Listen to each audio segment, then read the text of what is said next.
दोस्तों आज की वीडियो बहुत ज़्यादा इंटरेस्टिंग होने वाली है। आज के वीडियो में एक बच्चा एक पंडित से सवाल करता है और पंडित से पूछता है कि पंडित जी क्या आपने भगवान को देखा है। तो पंडित जी ने उसको जवाब तो दिया है लेकिन उसको मुतमईन नहीं कर पाया। लेकिन इसके बाद डॉक्टर जाकिर नाइक साहब इस बारे में क्या कहते हैं, बहुत इंटरेस्टिंग जवाब, बहुत इंटरेस्टिंग बयान आप देखेंगे, आपको मज़ा आएगा। तो वीडियो को सबसे पहले मुकम्मल देखना, स्किप बिल्कुल भी नहीं करना, बहुत बेहतरीन वीडियो होने वाली है। सबसे पहले वीडियो देखते हैं, बाद में इस पर बात करते हैं। तो चलिए वीडियो देखते हैं। गुरुजी आपने भगवान को देखा है? हाँ देखा है, देखा है। आपने देखा है भगवान को, तो बोलो, आगे बोलो। मैं थोड़ा नर्वस हूँ। नहीं, आपको भी दिखा सकता हूँ। हाँ वो दिखाओ, यही पूछना था। आपको दिखाऊं? हाँ ठीक है। कौन से भगवान को, अर्थात आपकी श्रद्धा किन में है? राम जी में रखते हैं, भगवान श्री कृष्ण में रखते हैं, किन में श्रद्धा है? श्री कृष्ण। भगवान श्री कृष्ण को देखना चाहेंगे? हाँ। याद रखिए हमारा अल्लाह एक ही है।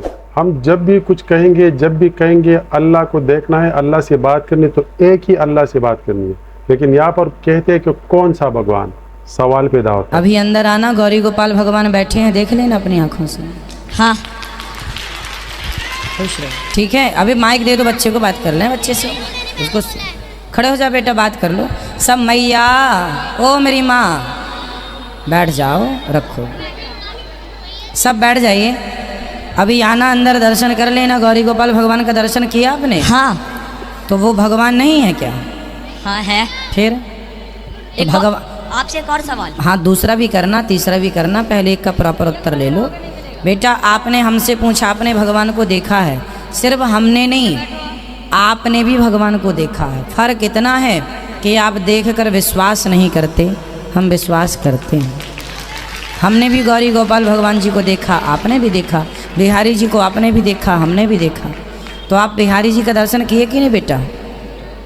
दूसरा क्वेश्चन ये है पहले कि बताओ, बिहारी जी का दर्शन किया कि नहीं आपने? हाँ कर लिया। तो फिर वो कौन है? भगवान। फिर आपने क्यों कहा कि आपने देखा? आपने भी तो देखा भगवान को। हाँ। हाँ, बच्चा यदि और confused आपको है। बात करनी है भगवान से, तो मैं बात भी करा सकता हूँ आपकी। बात कराओ। कराऊंगा, जैसा मैं कहूँगा वैसा आपको करना पड़ेगा। ओके। मैंने जयपुर की कथा में ये पूरा प्रोसेस बताया था कि आप भगवान से बात करने के इच्छुक हैं तो आपको भगवान बात भी करेंगे। ठीक है, आपको क्या करना है, रात्रि को सोने से पहले भगवान से रोज कहना है, हे श्री कृष्ण, बोलो श्री कृष्णा श्री कृष्णा शरणम मम, शरणम मम। हे प्रभु, हे प्रभु, आज मुझे सपने में अपना दर्शन दीजिए, अपना दर्शन दीजिए। रोज भगवान श्री कृष्ण से प्रार्थना करना, हे प्रभु आज मुझे आपका दर्शन करना है, आज मुझे आपसे बात करनी है। रोज भगवान को कह करके सोइए, एक न एक दिन सपने में बहुत जल्दी आकर के ठाकुर जी आपसे बात भी करेंगे। ठीक है, अब नमस्कार। सुनते हैं डॉक्टर जाकिर नाइक साहब क्या कहते हैं। जाकिर नाइक साहब को मेरा सादर नमस्कार, और आए हुए सभी मुस्लिम भाई, नॉन मुस्लिम भाई सभी को मेरा नमस्कार। सबसे मेरा सवाल यह है कि ईश्वर, अल्लाह, गॉड जो परम सत्ता है, वह किसी जात, मजहब, भेष, किसी स्थल का मोहताब नहीं है। वह ज़र्रे ज़र्रे में है। कहते हैं, हिंदू भी कहते हैं कि ये ईश्वर कण कण में है। मेरी उम्र वैसे तो अभी 49 की है, लेकिन मैं एक स्कूल में अब दाखला लिया हूँ, जिसमें अब मैं बड़ा शिशु का ग्रहण कर रहा हूँ। अभी बड़ा शिशु में हूँ।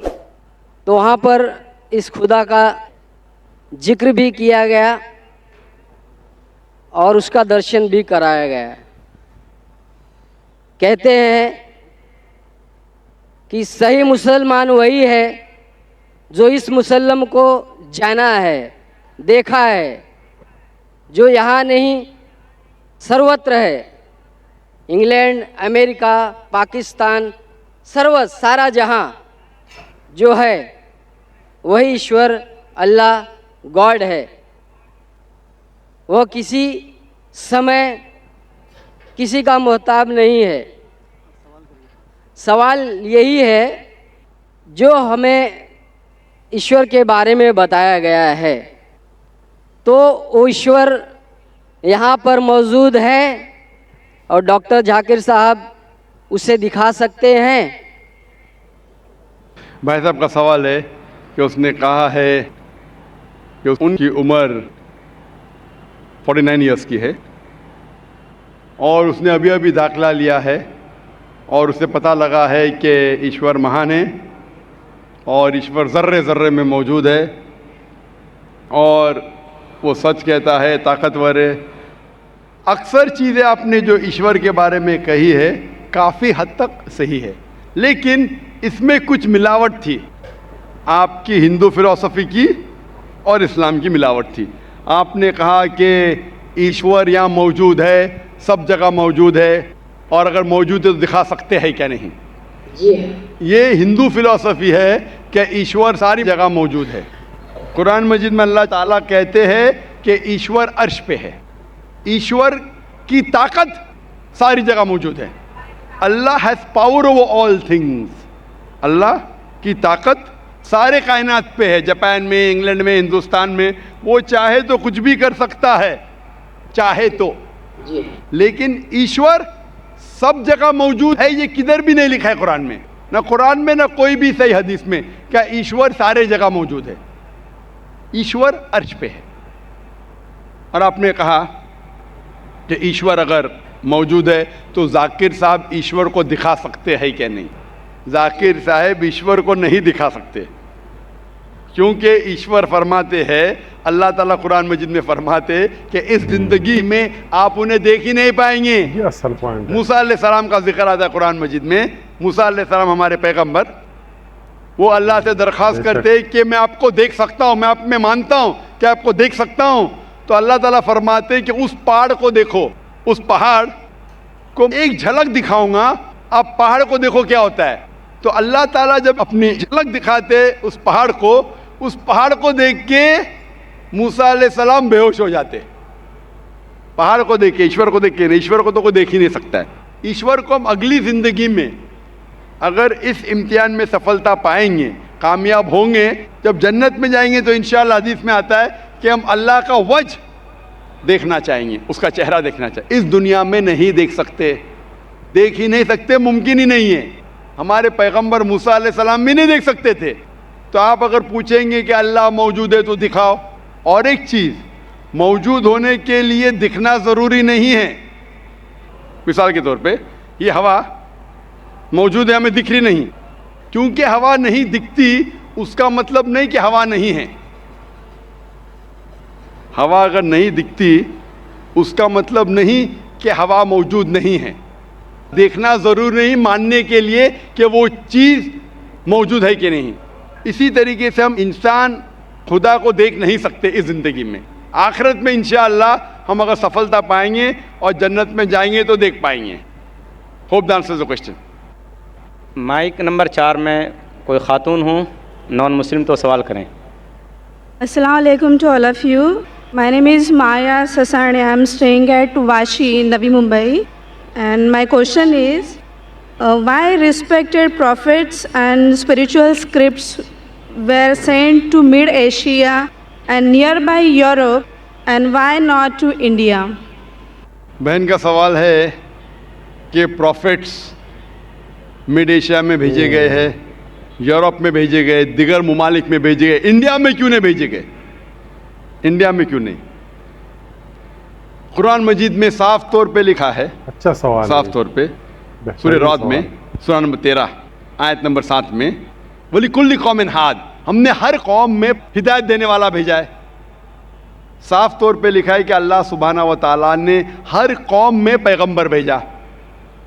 और हदीस में आता है कि मोहम्मद सल्लल्लाहु अलैहि वसल्लम फरमाते कि अल्लाह सुब्हाना व तआला ने सारी दुनिया में 1,24,000 पैगंबर भेजे, लेकिन नाम से जिक्र कुरान मजीद में सिर्फ 25 का है। नाम से जिक्र कुरान मजीद में सिर्फ 25 का है, लेकिन कुरान मजीद में अल्लाह ताला फरमाते हैं सूरह निसा सूरा नंबर 4 आयत नंबर 164 में कि कुछ पैगंबर के बारे में हम जिक्र करते हैं, कुछ पैगंबर के बारे में नहीं। तो सारे पैगंबर का जिक्र करना कुरान मजीद में ज़रूरी नहीं, तो ये कुरान मजीद इतनी बड़ी किताब हो जाती, बिल्डिंग से भी बड़ी। इतनी छोटी किताब जब आज अक्सर इंसान नहीं पढ़ते, तो अल्लाह ताला ने ये कुरान मजीद टेलीग्राफिक मैसेज, शॉर्ट में इंसानियत को हिदायत दी है। It's a telegraphic message. लेकिन इसमें यह कहा गया है कि हर कौम में हमने पैगंबर भेजा, हर कौम में, ताकि कोई ये नहीं कह सके कि मुझे पैगाम नहीं मिला। इंडिया में भी अल्लाह ने पैगंबर भेजे हैं, नाम से हम उनका जिक्र नहीं जानते, नाम से उनका जिक्र कुरान मजीद में नहीं है।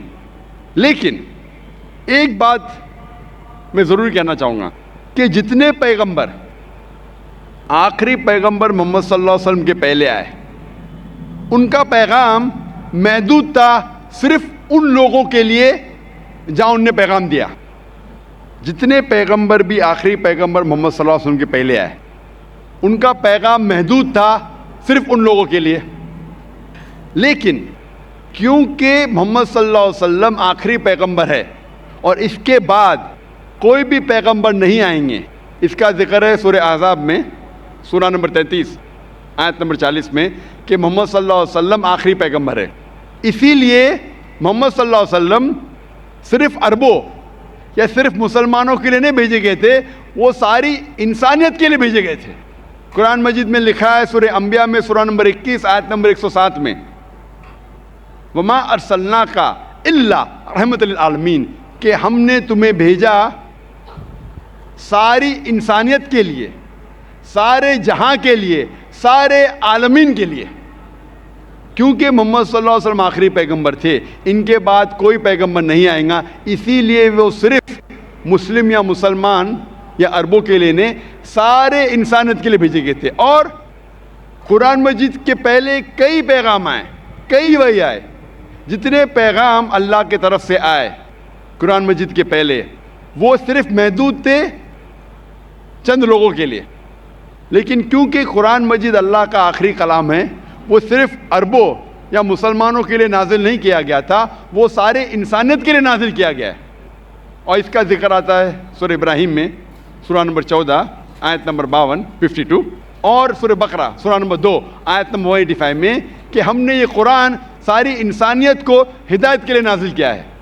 तो इसीलिए आज कुरान और मोहम्मद सल्लल्लाहु अलैहि वसल्लम का पैगाम सिर्फ मुसलमानों या अरबों के लिए नहीं, पहले जितने पैगंबर आए, जितने भी अल्लाह के कलाम भेजे गए, वो सिर्फ महदूद थे कुछ लोगों के लिए। आज आप चाहे हिंदुस्तान में रह रहे हो, या यूके में, या सऊदी अरेबिया में, या यूएसए में, या कनाडा में, सारी इंसानियत को मानना चाहिए आखिरी पैगाम कुरान मजीद और आखिरी पैगंबर मोहम्मद सल्लल्लाहु अलैहि वसल्लम। इसीलिए इसका जिक्र, मोहम्मद सल्लल्लाहु अलैहि वसल्लम का जिक्र सारे दिगर मज़ाहिब में है कि ये आखिरी पैगंबर आने वाले हैं। बाइबल में है, हिंदुओं के किताब में है, पारसियों के किताब में है, यहूदी के किताब में है। इसीलिए आज आप चाहे दुनिया में किधर भी रह रहे हो, कोई भी ख़ानदान में पैदा हुए होंगे, आपको मानना चाहिए कुरान मजीद और मानना चाहिए आखिरी पैगंबर मोहम्मद सल्लल्लाहु अलैहि वसल्लम। आप आस्क वन मोर क्वेश्चन। जी हाँ बहन, मतलब इस्लामिज़म में रीबॉर्न होना यानी दूसरा जन्म तो है नहीं, राइट? तो फिर हाँ, क़यामत के वक्त अल्लाह सबको फिर से मतलब ये करेंगे, तो वो मुझे कंसेप्ट समझ में नहीं आया। बहन ने पूछा कि इस्लाम में रीबॉर्न तो नहीं होता, फिर से आप दुनिया में पैदा नहीं होते, लेकिन आखिरत में फिर से उठाया जब, उसका कॉन्सेप्ट नहीं समझे। आप अगर पढ़ेंगे ये जो कॉन्सेप्ट है हिंदू धर्म में जो रीबत का, ये कॉन्सेप्ट कुछ किताबों में है, लेकिन ऊंची किताब अगर आप पढ़ेंगे, Veda, the cycle of birth and rebirth is called sanskara, Sanskrit में इसे कहते संस्कारा। ये हिंदू विद्वानों ने, पंडितों ने इसका जिक्र किया, लेकिन इसका जिक्र वेद में कहीं नहीं आता है। वेद में कहा गया है पुनर्जन्म। पुनर्जन्म सुना आपने? जी। बहन सुना है? जी हाँ। पुनर की मतलब फिर से वापस, पुनर का मतलब नेक्स्ट, वापस। ठीक है, मान गया। पुनर्मतलब नेक्स्ट, अगला, वापस। जन्म मतलब लाइफ, जन्म मतलब जिंदगी, फिर से जिंदगी, वापस जिंदगी। इससे इस्लाम को कोई हर्ज नहीं, इस्लाम भी इसमें मानता है। इस्लाम में भी अल्लाह ताला फरमाते हैं सूरह बकरा में कि अल्लाह ताला ने आपको जिंदगी दी, फिर मौत दी, फिर से जिंदगी दी। यानी इस्लाम में भी हम मानते हैं कि हमारा पुनर्जन्म होगा, लेकिन एक बार, वो आखिरत में। तो पुनर्जन्म इस्लाम में भी लिखा है, लेकिन संस्कारा ने, जो हिंदू विद्वान कहते जिंदगी फिर मौत, फिर जिंदगी फिर मौत, फिर जिंदगी और मौत, और अब 7 बार लेंगे जन्म इंसान जैसा, इसका जिक्र वेद में कहीं भी नहीं है। मैं चैलेंज करता हूं, ये पंडितों की विचार थी, सोच थी, ये साबित करने के लिए कि कुछ बच्चे पैदा होते बीमार, कुछ पैदा होते अच्छी सेहत के साथ, कुछ बच्चे पैदा होते अपाहिज, कुछ अच्छी सेहत के साथ, कुछ अमीर कुछ गरीब। तो खुदा भगवान अनजस्ट नहीं हो सकता, भगवान हमेशा जस्ट है। उनको ये नहीं समझ में आता था बच्चा कैसा अपाहिज पैदा हुआ, बच्चा गरीब कैसा पैदा हो, तो उनने अपनी सोच से सोचने लगे कि भगवान तो गलती नहीं कर सकता, इसीलिए ये बच्चे ने पहले जन्म में गलती किया है, इसलिए अभी अपाहिज पैदा हुआ। पहले जन्म में कुछ गलती किया, इसलिए गरीब पैदा हुआ। पहले जन्म में अच्छा किया तो अमीर पैदा हुआ। ये उनकी सोच है, ये आपके वेद में नहीं लिखा है। इस्लाम में, कुरान मजीद में अल्लाह ताला फरमाते कि बच्चे आपके लिए इम्तिहान हैं। तो बच्चे जब अपाहिज पैदा होते हैं तो ये नहीं कि वो जन्नत में नहीं जा सकते, हर बच्चा मासूम है। बच्चे वालिदैन के लिए फितना है, इम्तिहान है। तो हो सकता है कि कंजेनाइटल हार्ट डिफेक्ट होकर बच्चा पैदा होता है, उसको दिल की बीमारी है। दिल की बीमारी होना मतलब ये नहीं कि बच्चा जहन्नम में जाएगा, लेकिन वालिदैन के लिए एक फितना है, टेस्ट है कि बच्चे अगर बीमार पैदा होते हैं फिर भी वालिदैन अल्लाह पे भरोसा करते हैं क्या नहीं। हो सकता है कि वालिदैन नमाजी है, अल्लाह के अहकामात पे अमल करते, अल्लाह ताला उनको अच्छा मयार देना चाहता है। मिसाल के तौर पे आप जब पास करते हैं ग्रेजुएशन, तो आप बीए पास कर दिए, बीए बन गए, लेकिन जब आप एमबीबीएस एग्जाम देते आपके नाम के आगे लग जाता है डॉक्टर। बट एमबीबीएस एग्जाम पास करना बीए एग्जाम से बहुत कठिन है और डिफिकल्ट है और मुश्किल है, लेकिन जब मुश्किल टेस्ट पास करते आपका रिवॉर्ड भी बड़ा है। तो अगर बच्चे अपाहिज पैदा होने के बाद फिर भी वालिदैन अल्लाह पे भरोसा करते तो अल्लाह ताला हो सकता है उनको जन्नत फिरदौस देना चाहता है। जन्नत में भी लेवल है। तो ये टेस्ट कर रहा है अल्लाह, किसी को गरीब पैदा करता है, किसी को अमीर पैदा करता है। अमीर या गरीब से आप जन्नत में नहीं जा सकते, बनिस्बत अमीर आदमी को जन्नत में जाना और मुश्किल है, क्योंकि उसका इम्तिहान और कठिन है, डिफिकल्ट है। क्योंकि अमीर को चैरिटी देने का होता है, गरीब को चैरिटी नहीं देने का। ज़कात के अंदर गरीब को फुल मार्क्स 100 आउट ऑफ 100। अमीर हो सकता है बोलेगा मैं नहीं दूंगा तो 0 मिला, हो सकता है वो आधा दे रहा है तो आधे मार्क्स मिलेंगे। गरीब को 100 आउट ऑफ 100। हम कहते हैं गरीब है, गरीब के और चांसेस है जन्नत में जाने के लिए। हम कहते हैं गरीब इंसान है, ये हमारी सोच है। अल्लाह ताला इम्तिहान ले रहा है। अल्लाह ताला कहता है कि दौलत एक इम्तिहान है। तो ये हिंदू विद्वान इसे समझ नहीं सके तो संस्कारा कहे, मौत जिंदगी, मौत जिंदगी, मौत जिंदगी। लेकिन वेद में लिखा है पुनर्जन्म। एक बार आप इस दुनिया में आएंगे, इसके बाद आपकी मौत आएंगी, फिर से उठाया जाएगा आखिरत के दिन पे, और उस दिन आपका हिसाब किताब होगा। फिर अल्लाह ताला आपका हिसाब किताब लेंगे कि जो अल्लाह ने इंसानों से फरमाया था कि एक खुदा में मानो, आपने खुदा में माना कि नहीं, बुत परस्ती मत करो, आपने किया कि नहीं, आखिरी पैगंबर मोहम्मद सल्लल्लाहु अलैहि वसल्लम ने मानो, आपने माना कि नहीं, आपने सलाह पढ़ी क्या नहीं, आपने चैरिटी दी क्या नहीं, आपने रोज़ा रखा कि नहीं। तो ये अल्लाह ताला हिसाब किताब करने के बाद आपको ग्रेस मार्क भी दे सकते। उसके बाद फिर फैसला करेंगे कि आप इस इम्तिहान में सफल हुए क्या नहीं। सफल होंगे तो जाएंगे स्वर्ग में, जन्नत में। अगर सफलता नहीं पाएंगे तो आप नरक में जाएंगे, जहन्नम में जाएंगे। तो ये आपके ऊपर अल्लाह ताला ने छोड़ा है कि अगर हिदायत देने के बाद, आपको सही चीज़ बताने के बाद आप अल्लाह के अहकामात पे अमल करते हैं क्या नहीं। तो दोस्तों ये थी आज की वीडियो। जैसा कि आपने देखा, शुरू में एक बच्चे ने एक पंडित से सवाल किया था कि क्या भगवान मौजूद है या नहीं, या क्या हम भगवान से बात कर सकते हैं या नहीं। तो पंडित ने बस इधर उधर की बातें की, उसको समझाने की बजाय कोशिश की, लेकिन अच्छे तरीके से ना समझा पाया, क्योंकि वो कह रहे थे कि आपको भगवान से मैं मिला सकता हूँ। बाद में कह रहे थे कि आपने ख्वाब में मांगना है कि भगवान मुझे मिलो, उसके बाद भगवान आपसे ज़रूर मिलेगा। यानी कब मिलेगा, बच्चा खुद कंफ्यूज था कि मिलेगा, लेकिन कैसे मिलेगा, कब मिलेगा, यानी उसको अच्छे तरीके से सेटिस्फाई नहीं किया। लेकिन बाद में डॉक्टर जाकिर नाइक साहब से भी एक बंदे ने कुछ इस तरह ही सवाल किया, और बहुत सारे और भी सवाल जो आप लोगों ने मुलाहिजा फरमाइए। तो डॉक्टर साहब, अल्लाह ताला उसको लंबी उम्र दे, अल्लाह ताला उसकी उम्र में बरकत अता फरमाए, बहुत अच्छे तरीके से लोगों को समझाते हैं, और अल्लाह ताला ने उसको बहुत अजीम हाफजा दिया है, बेहतरीन तरीके से लोगों को समझाते हैं। हर किताब में, हर ज़बान में उसको जवाब दे सकते हैं, और हर इंसान को अच्छे तरीके से समझा सकता है।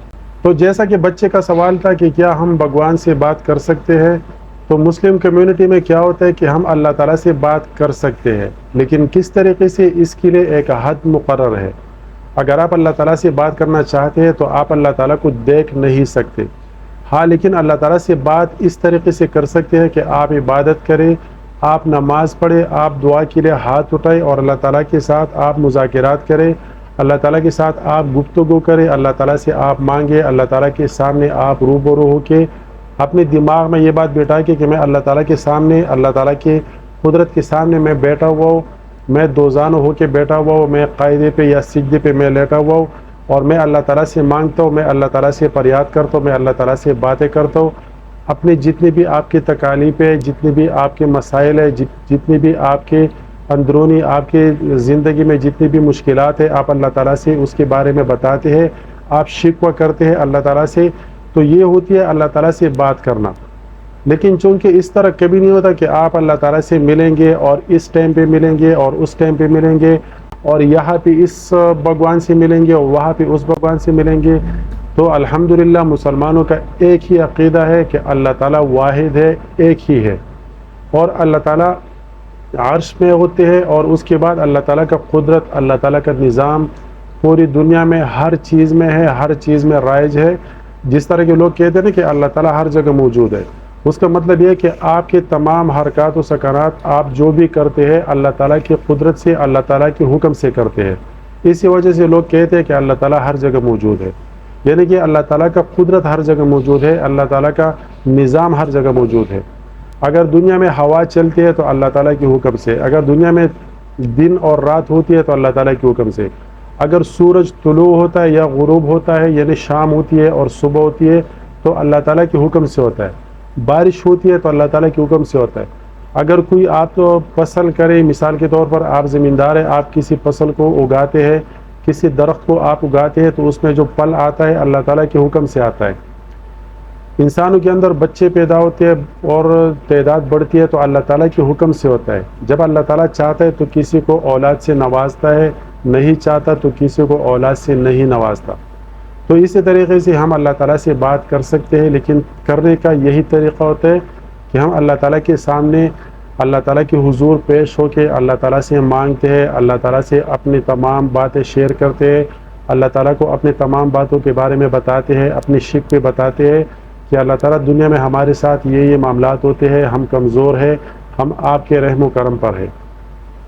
मुझे उम्मीद है कि जिस तरह के डॉक्टर साहब ने बहुत अच्छी बातें की, आप लोगों को वीडियो बहुत अच्छी लगी होगी, बेहतरीन वीडियो थी।